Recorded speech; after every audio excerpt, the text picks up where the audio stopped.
if we want to talk frankly and honestly, what was the... And so,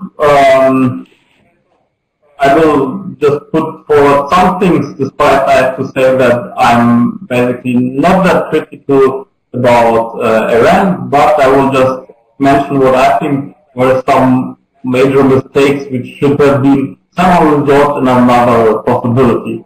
I think, for example, that the persecution of a lot of communists, and basically this is an issue which I'm myself speaking about because I'm a communist, so the persecution of the communists during the 80s and 90s, I think, was too much. It was not fulfilling the goal it actually wanted to achieve, and it was too much of a purge than what it had should actually have achieved. So I think the basic idea was that Iran was entering a period of very bad relation with the former Soviet Union, and therefore tried to get rid of so-called proxies within its own territory. And I think that some of these groups could not have been described as complete proxies, but they maintained their own independent ideology. And so also I think that basically the idea of something which is a mixture of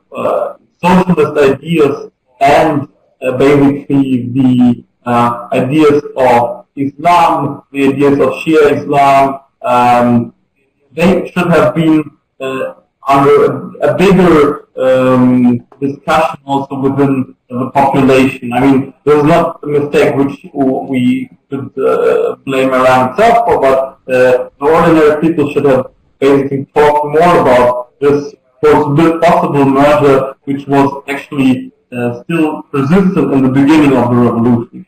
Next thing, which I think is another thing which just happened some years ago, I think that for example, in the beginning of the Libyan crisis, Iran was basically supporting the people who tried to overthrow, the terrorists who tried to overthrow with Western help the Libyan government, and I think that this basically backfired because we saw then a lot of the same people fighting in Syria, and in the end Iran had to fight these people in Syria who already fought in Libya. So I think it's some kind of backfire which happened there, despite I know there's a long history of Iranian disagreements with Libya and Gaddafi and so on, and the issue of Lebanon and whatever. So we can go there a long way, but I think always we need to come to conclusions, not to keep our hostilities for too long time, and to think about what the actual in terms of flaws, possibly mistakes that the meanwhile, Mr. Hassan, you can go on about the answer. It's difficult to speak about this or to say because of the pressure that the government has been under. When a government is under, a fallible government is under such pressure, mistakes will happen. So for example, personally, I think the biggest error of judgment that Iran has made was to get involved in this JCPOA silliness. This was a mistake from the beginning. The reason why I say it was a mistake is whenever you have an agreement with America in the equation, you know this agreement, and Iran better than anyone else knows that America is not to be trusted. It will not honor any agreement. And Iran also knows that the world knows, or most, if not all, of the intelligence services, including Mossad, have said that Iran has no interest in nuclear weapons. You know, all of them have said it, they are on the record. So this idea of nuclear weapons is just manufactured by the Zionist lobby to create fear in the heart of regular Americans and Brits and Europeans and whatnots, and to frighten them. And it's used by countries like Saudi, Bahrain, Oman, and other countries that have negative intentions towards Iran as a means to control their people and say, oh, this is why we need nuclear power stations, or this is why we need this. And we know it's not about nuclear weapons, because the moment Iran adhered to JCPOA and every part of its side, they shifted from nuclear to ballistic missile launches and so on. And if Iran had acquiesced, and thank God it didn't, and shut down or reduced its ballistic missile program, tomorrow they would say, right, we think the sewers that Iran is manufacturing are a threat to someone.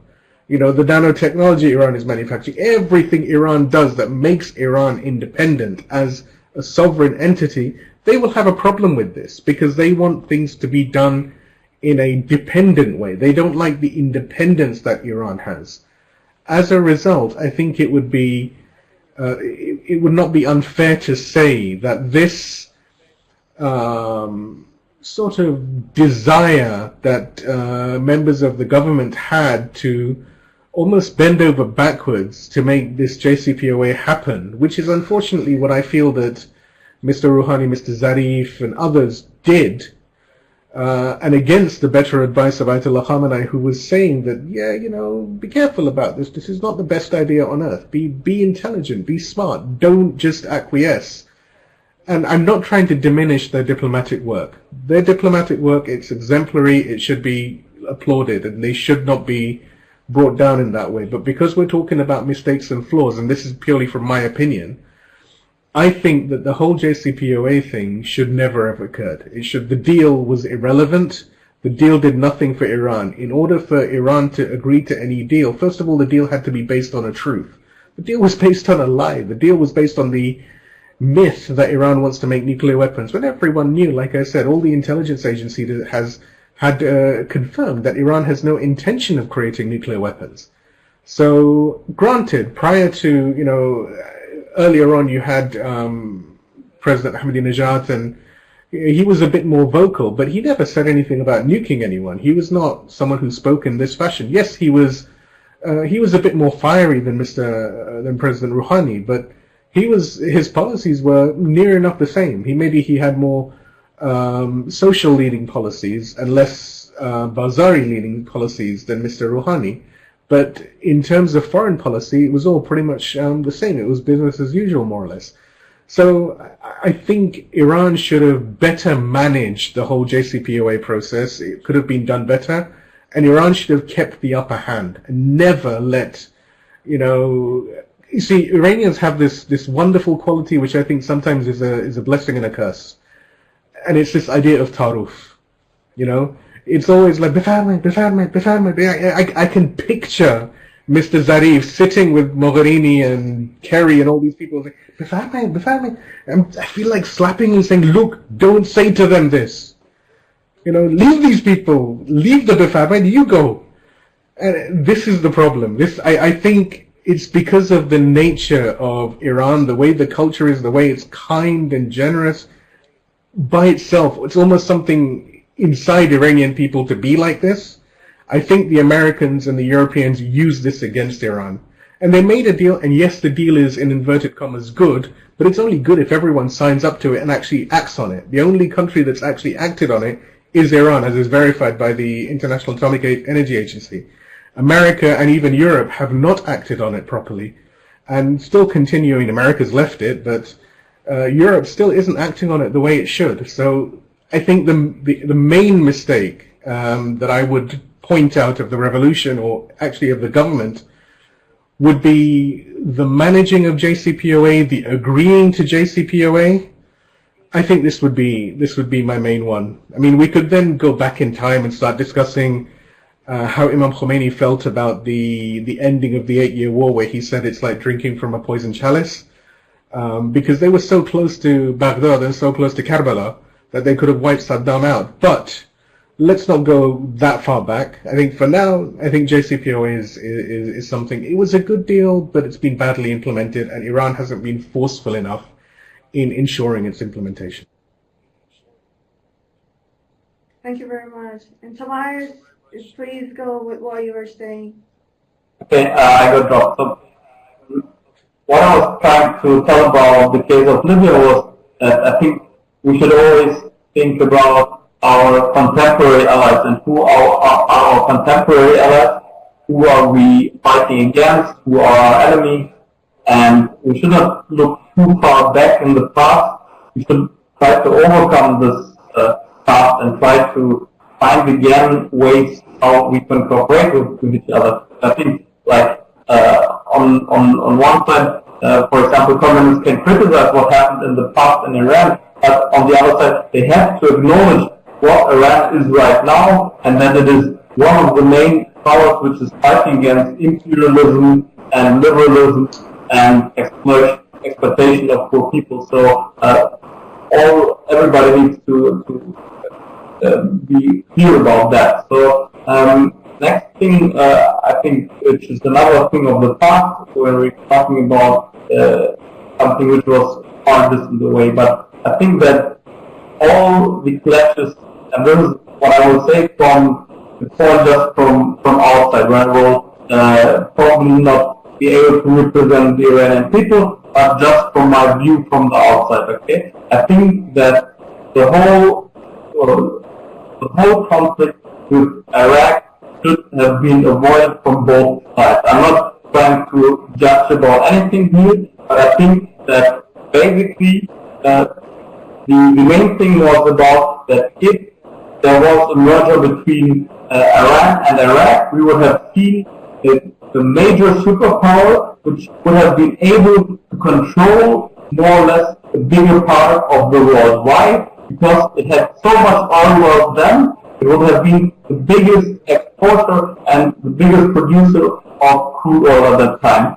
So it would have been able to really control a bigger part of the world. So I think it was in many ways stupid that always one side tried to overthrow the other side to basically establish its own hegemony. We should have cooperated at that time. I know it was not possible. There were so many obstacles, but it could have been possible. If it would have been possible, then it would have meant that basically this superpower could have controlled a bigger part of the world. A lot of lives could have been saved, and that basically, I think the US would have already lost its status as global controller of oil, as global controller of the markets, maybe some decades ago. So I think we should always think about how can we avoid conflict between each other to fight against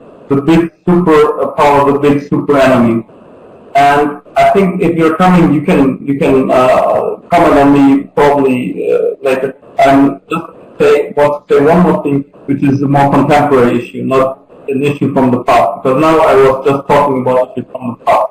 But I think the main important issue right now is education, and I mean revolutionary education for the youth. Because I have seen, even in the last time when I was in Iran, when I spoke to ordinary people in the streets, a lot of criticism. A lot of ordinary people some people are aware of this bigger struggle which is going on. And not everybody is aware of the bigger struggles going on. I mean, we have seen now that, like liberals coming to power in Iran basically, so we can talk about how much liberal they are or not, but this is another thing. But basically, what we see is that there is the same problem which we see everywhere in the world right now, that there is a new generation which is in many ways more liberal, more Western oriented, and we see this everywhere in the world. And on the other side, there are a few people who are well educated and know about what liberalism and imperialism can do to them. But I think we need to strengthen this position. We need to really educate the youth as good as possible to show them what will happen to your country if one day there might be any problems and you will try to support these murderous Western regimes, because in the end the outcome will not be beneficial to your country. You will devastate your country even more. And this is, I think, a major task which Iran has to accomplish in future, to even better educate its youth, strengthen the youth, and to continue the struggle. I just want to come in for one point. First of all, the second point, completely agree with you on that. I agree that the revolutionary ideology, the revolutionary thoughts needs to be almost like all the people, all the youth in Iran need to be somehow injected with this. They need to make it part of their soul, if you like, in order to protect the revolution. That's important. But when you were talking about Iran and Iraq, I agree with you. It would have been wonderful if Iran and Iraq had joined and become this regional entity. But the reality was that Iraq was not independent. Iraq was a proxy of multiple powers at the time. But predominantly it was a proxy of America and funded by Saudi, by Kuwait, by others. And so I think it's invalid to say from a historical context that, yes, I agree, it would be good if that had been possible. Completely agree with you. And it would have been very good for the Iraqi people. They would not have suffered the way these poor people have suffered now.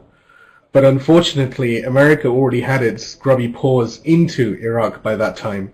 And when the revolution was successful in Iran, they got more panicked, like I said earlier, and they put their claws in even deeper into Iraq, using Saudi money, Kuwaiti money, Qatari money, all of this Gulf money, UAE money. And they funded Saddam to the hilt. I mean, the war that Iran fought, the 8-year war, the 8-year sacred defense, was, while on the surface against Iraq, it actually wasn't Iraq that it was fighting the world. I mean, you look at every country that was that was supporting Iraq. I mean, I remember I was quite young at the time, but my father was quite involved with some of the Basijis and people who were fighting, and so we would get information from Iran as to like what's happening. And it was a miracle, really, it was a miracle that Iran survived this war, because this was literally a war for its life as a country. And now, if you look at what's happened now, what you were saying, like about Iran and Iraq coming together, of course, today, this is pretty much what's happened. While America is sitting there in Iraq, America can't do a damn thing. You know, American president wants to come to Iraq. He has to come under cover of darkness with military protection and all this sort of stuff. Mr. Rouhani wants to go. He goes in a plane. He sits there. He's met by everyone. Everyone hugs and kisses. They eat together. Everything is good. Same with Syria. You know, Trump can't even go to Syria, except maybe some of these small places that are still occupied. But Syria, Iraq, Iran, and arguably Lebanon, they're all part of an axis now, a very strong, resistive axis that really does pose a threat. And so I think the dream that you were talking about earlier on, I think that's actually happening and more now.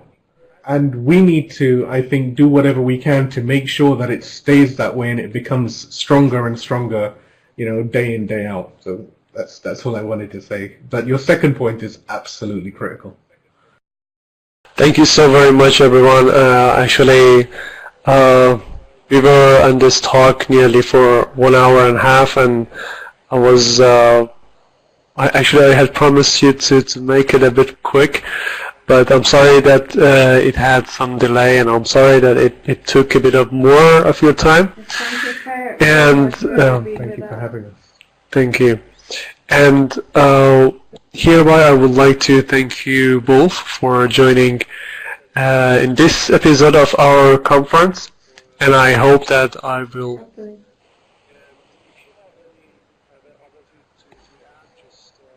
That's absolutely our honor, and I hope that we can have you again in this program for next episodes.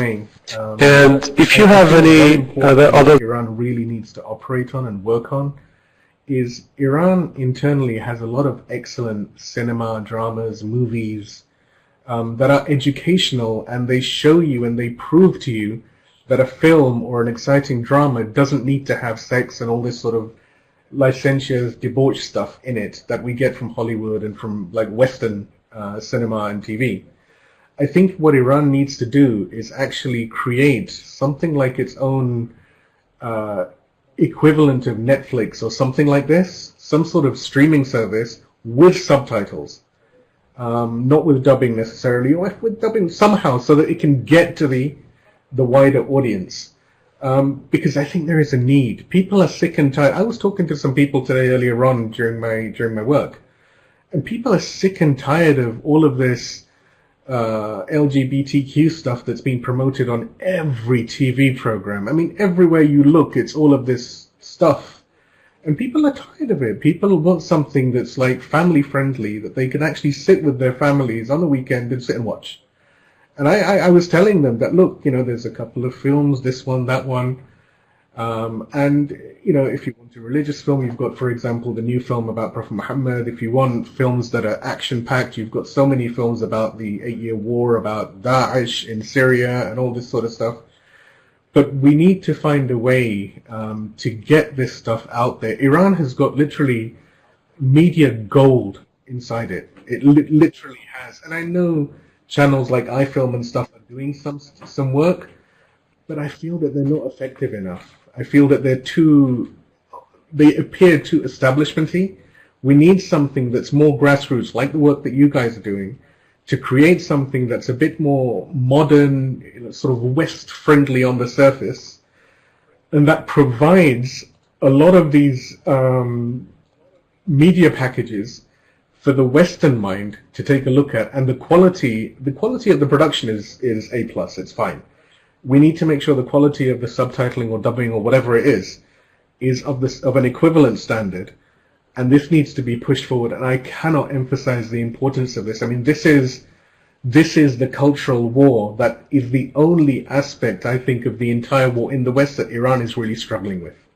The cultural war, where the opinion that the average Western person has about Iran is still negative. It shouldn't be negative. They should, when they think about Iran, they look at films like Syriana, they look at films like Argo, and all of this, and that's what their image of Iran is. You've got this big bearded, Sepah guys who are ready to shoot you at the drop of a hat. You've got women in, tents essentially just ready to kill you.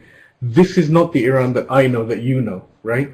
And we need to get the real Iran out to the people. And of course, I'm not talking about the Iran with the bad hijab and all of this stuff. No, I'm talking about the Iran that sort of gives people stuff that is family friendly, that is moral, that is decent, and that is human friendly, actually, and doesn't have all of this rubbish, this sort of Zionist agenda of LGBTQA or whatever it's called, all over the place. Because over here, everywhere you look, on Netflix, every other program, even documentaries, are filled with this stuff. Every other program, BBC, ITV, Channel 4, we don't switch the TV on these days, simply because every time you want to watch some drama, you'll get into it, and then, say 30 minutes into it, it's got all of this rubbish inside it.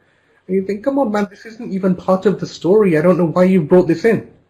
But this is the way the agenda is moving. And if Iran can do something with that, that I think would set Iran up for the next 40, if not 400 years, really. It would be a huge benefit to the revolution, and I think a huge contribution to humanity.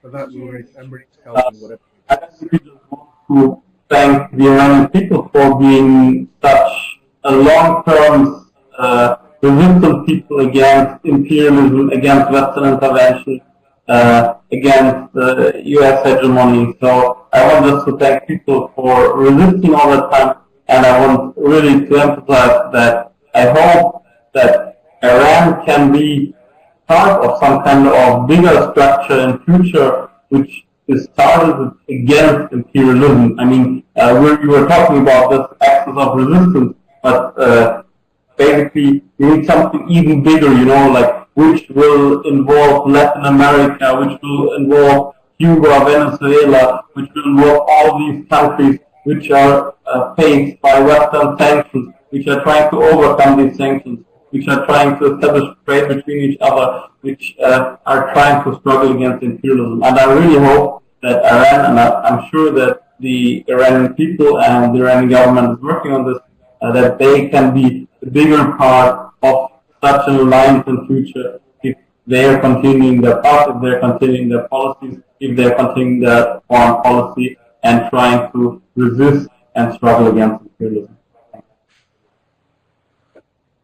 Thank you very much.